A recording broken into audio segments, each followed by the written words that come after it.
Jadi ini semua yang sakit kan anak saya. Nah, sedangkan yang tahu yang punya dosa itu saya. Sehingga yang kena bala anak saya. Sedangkan saya punya dosa dengan si fulan sudah tidak ada. Saya minta kehalalannya, terus gimana caranya? Iya. Iya. Ini pertanyaan sangat bagus. Terkadang ketika yang buat dosa bapaknya, yang sakit itu anaknya. Sebetulnya kalau bukan anaknya itu yang dihukum oleh Allah, tapi ketika anak kita sakit, yang ketakutan siapa? Bapaknya. Yang susah siapa? Bapaknya. Yang harus cari duit untuk biaya anaknya siapa? Bapaknya. Sebetulnya itu ujiannya ya untuk bapaknya. Kan gitu.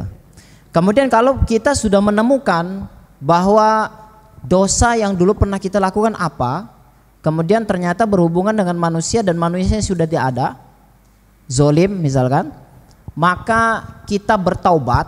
Kalau orang yang sudah nggak ada itu sudah meninggal, masih punya istri, masih punya anak, maka jalin silaturahmi dengan mereka. Menjalin silaturahmi saja, nggak perlu kita kasih tahu dosanya, karena dosa kita antara kita dengan orang yang sudah mati. Tapi menjalin hubungan saja. Kemudian senantiasa bertobat kepada Allah Subhanahu wa taala. Karena ketika kita bertobat kepada Allah, sebetulnya dosa itu tetap diampunin, tapi bagi yang tidak jumpa di akhirat, belum bisa meminta maaf, maka nanti di akhirat antum akan dipertemukan sama orang yang pernah antum zolimin. Dan di saat itu Allah akan memberikan pilihan kepada dia antara dua.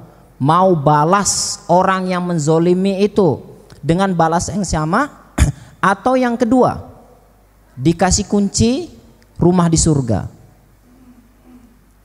Ya, ini kalau misalkan yang menzolimi sudah bertobat kepada Allah. Nanti orang yang terzolimi itu pilihannya dua tadi, mau balas atau mau rumah di surga. Kira-kira kalau antum ditanya sama Allah di akhirat seperti itu, kira-kira pilih mana, Pak? Pilih balas. Habis balas masuk neraka jahanam. Tapi kalau kita pilih rumah di surga, walaupun masuk neraka jahanam, tapi rumah kita ada di surga. Satu hari kita pasti masuk. Gitu. Jadi tugas kita sekarang adalah kalau nggak jumpa lagi sama orang yang pernah kita zolimin, taubat,